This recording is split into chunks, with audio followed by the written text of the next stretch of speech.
नमस्कार दोस्तों, मैं आर के श्रीवास्तव एस्ट्रोलॉजिक चैनल में आपका बहुत बहुत स्वागत करता हूँ। दोस्तों, अक्सर लोग मेरे पास आते हैं और पूछते हैं कि मेरी बहुत अच्छे ग्रह की दशा चल रही है, बृहस्पति, चंद्र, बुध, शुक्र, और इसके बावजूद भी मैं परेशान हूँ, बेरोजगार हूँ, बीमार हूँ, मुझे अनेक अनेक परेशानियाँ इत्यादि इत्यादि। तो लोगों में धारणा होती है कि नैसर्गिक रूप से सौम्य ग्रह की दशा हमें शुभ फलदायी होगी और क्रूर ग्रह जैसे शनि, मंगल इत्यादि की दशाएं अशुभ फलदायी होंगी। ये बात सही नहीं है।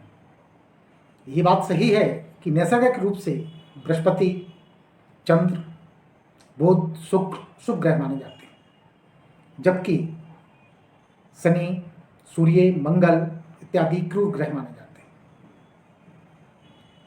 दोस्तों, दशाओं का अध्ययन करने के लिए और दशाओं की सटीक जानकारी प्राप्त करने के लिए पाराशरीय ज्योतिष में सिद्धांत प्रतिपादित किए गए हैं। इन सिद्धांतों के अनुसार आपकी कुंडली के 12 के 12 भावों के लिए, प्रत्येक ग्रह के लिए अलग अलग कार्य दिए गए हैं, अर्थात कि प्रत्येक ग्रह अलग अलग भावों का स्वामी होकर उन भावों से संबंधित शुभ या अशुभ फलों के लिए उत्तरदायी बनाया गया है। तो इस संबंध में यह देखना कि किस ग्रह की दशा चल रही है और वो ग्रह मेरी कुंडली में किस प्रकार के फल देने के लिए उत्तरदायी है, ये आवश्यक है।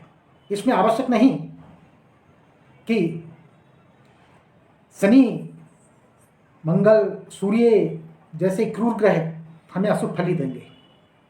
हो सकता है कि यही ग्रह हमारे लिए सर्वश्रेष्ठ शुभ फलदायक हों, जबकि चंद्रमा, बृहस्पति, शुक्र, बुध इत्यादि जैसे शुभ ग्रह हमें अशुभ फलदायक हों। इसके लिए पाराशरीय ज्योतिष में एक तथ्य बताया गया है। पाराशरीय सिद्धांतों के अनुसार ग्रहों के उनके उत्तरदायित्व दिए गए हैं, अर्थात कि ग्रहों के लिए उनके विभागों का बंटवारा किया गया है, और ये बंटवारा मुख्यतः 4 प्रकार से है। पहला, वह ग्रह जो आपको सदैव शुभ फल देंगे, यानी बेनिफिक प्लैनेट्स।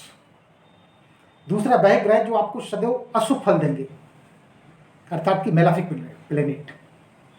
तीसरा, वह ग्रह जो न्यूट्रल रहते हैं, तटस्थ रहते हैं। और चौथे, उस प्रकार के ग्रह हैं जो कभी शुभ और कभी अशुभ फल देते हैं। इसका अगर विश्लेषण किया जाए तो सर्वदा शुभकारी ग्रह जो आपके लग्न भाव का लग्नेश, पंचम भाव का स्वामी पंचमेश और नवम भाव का स्वामी नवमेश, अर्थात कि भाग्येश, इनके बारे में सामान्यतः यह माना जाता है कि ये ग्रह सदैव शुभ फलदायी है। चाहे इनका स्वामित्व मंगल, शनि जैसे क्रूर ग्रहों के पास ही क्यों ना हो, तब भी वो आपको शुभ फल ही देंगे। दूसरा, आपकी कुंडली में तृतीय यानी पराक्रमेश, षष्टम यानी रोग ऋण शत्रु भाव का स्वामी और एकादश यानी कि लाभ भाव का स्वामी, इस भाव के स्वामी अपनी महादशा अंतरदशा में सामान्यतः आपको अशुभ फल ही देते हैं। हो सकता है आपको स्वास्थ्य को लेकर अशुभ फल दे रहे हों, आपकी आर्थिक स्थिति को लेकर अशुभ फल दे रहे हों, आपकी सामाजिक स्थिति को लेकर अशुभ फल दे रहे हों, बट वो अपनी महादशा अंतरदशा में अशुभ फल ही देते हैं, भले ही इन भाव के स्वामी सौम्य ग्रह बृहस्पति, बुध, शुक्र जैसे ग्रह ही क्यों ना हो।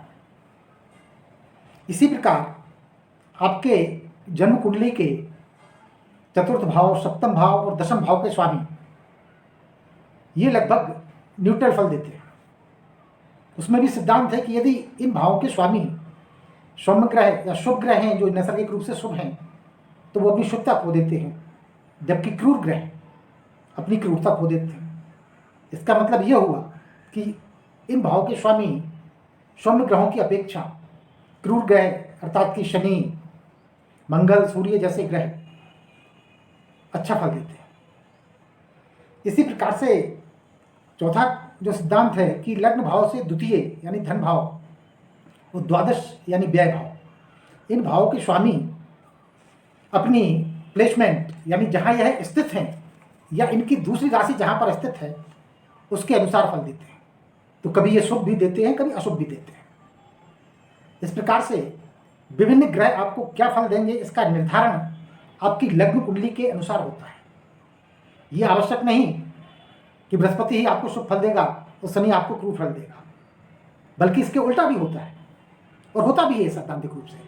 जैसे शासन सत्ता में भी आप देखते हैं कि सत्ता को चलाने के लिए कई विभाग होते हैं और राजा अर्थात कि प्रधानमंत्री या मुख्यमंत्री अपने सुविधा के अनुसार या लोगों की सामर्थ्य के अनुसार अलग अलग विभाग अलग अलग मंत्रियों को देता है और वो मंत्री उस विभाग के जो भी कार्य होते हैं या जो फल होते हैं उनके लिए उत्तरदायी होता है।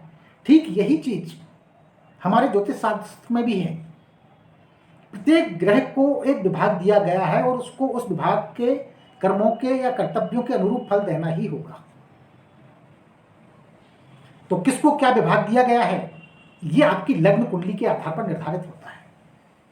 अब इसमें मैं आपको बता दूं कि लग्न कुंडली क्या होती है। जिस समय आपका जन्म होता है उस समय पूर्वी क्षितिज पर जो स्थायी राशि उदित होती है उसे लग्न कुंडली कहते हैं और ये जीवन पर्यंत स्थायी प्रभाव आपके व्यक्तित्व पर, आपके ओवरऑल वर्क पर, आपके कर्मों पर डालती है। तो लग्न कुंडली के हिसाब से आप ये कैसे देखें कि आपकी लग्न राशि कौन सी है, क्योंकि अक्सर लोग भ्रमित होते हैं कि चंद्र राशि और लग्न राशि के हिसाब से। इसको चंद्र राशि के हिसाब से नहीं देखना है, इसको देखना है लग्न राशि के हिसाब से। अब लग्न राशि देखने के लिए बड़ा सीधा सा सिद्धांत है। आप अपनी कुंडली लीजिए और उस कुंडली में आप देखेंगे,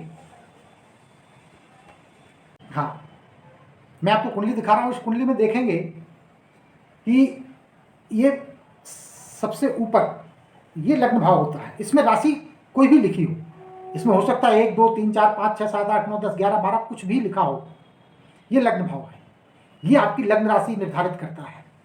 अब लग्न राशि का निर्धारण होता है कि जो अंक इसमें लिखा जाता है, जैसे यदि 1 अंक लिखा है तो मेष राशि, इसी क्रम में 1 से लेकर 12 तक मेष से लेकर मीन पर्यंत जिस भी अंक की राशि उसमें पड़ रही है वो आपकी लग्न राशि होती है। उस लग्न राशि के आधार पर यह देखा जाता है, ये निर्धारित किया जाता है कि आपको कौन से ग्रह शुभ फल देंगे और कौन से ग्रह अशुभ फल देंगे।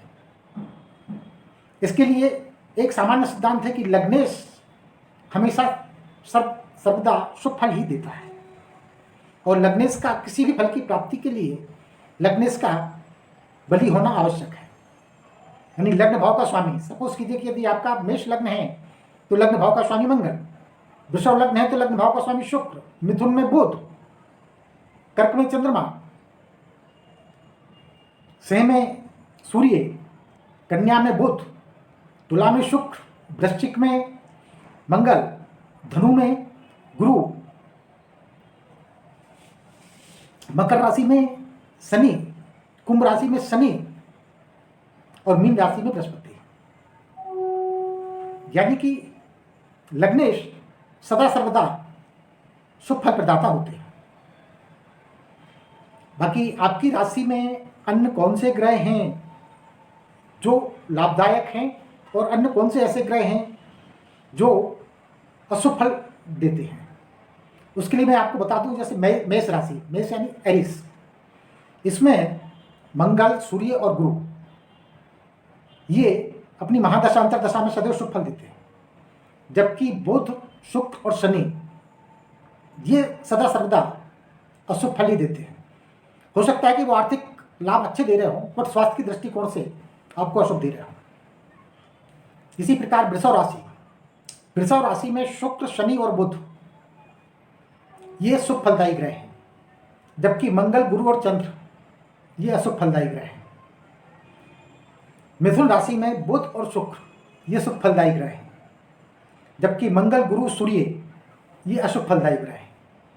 कर्क राशि में चंद्रमा, मंगल और गुरु ये शुभ फलदायी है, जबकि शुक्र, बुध और शनि ये अशुभ फलदायी है।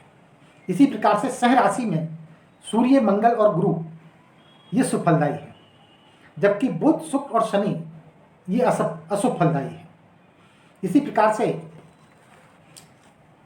कन्या राशि में बुध और शुक्र शुभ फलदायी होते हैं, जबकि चंद्रमा, मंगल और गुरु ये अशुभ फलदायी माने जाते हैं। तुला राशि में देखा जाए तो शुक्र, बुध और शनि ये शुभ फल दाता है, जबकि सूर्य, मंगल और गुरु ये अशुभ फल दाता है। वृश्चिक राशि में चंद्रमा, मंगल और गुरु ये शुभ फल दाता है, जबकि बुध, शुक्र अशुभ फल दाता है। धनु राशि में गुरु, मंगल और सूर्य ये शुभ फल दाता है, जबकि शुक्र और शनि ये अशुभ फल दाता है। इसी प्रकार से मकर राशि में शुक्र, बुध और शनि ये शुभ फल दाता है, जबकि चंद्रमा, मंगल और गुरु ये अशुभ फल देते हैं। कुंभ राशि में शनि और शुक्र शुभ फल दाता है, जबकि चंद्र, मंगल और गुरु ये अशुभ फल दाता है। और मीन राशि में गुरु, चंद्र और मंगल ये शुभ फलदाता होते हैं, और शनि, शुक्र और सूर्य जैसे ग्रह ये अशुभ फलदाता होते हैं।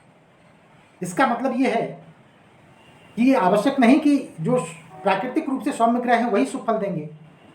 प्राकृतिक रूप से क्रूर ग्रह, पापी ग्रह भी आपके लिए राजयोग कारक हो सकते हैं।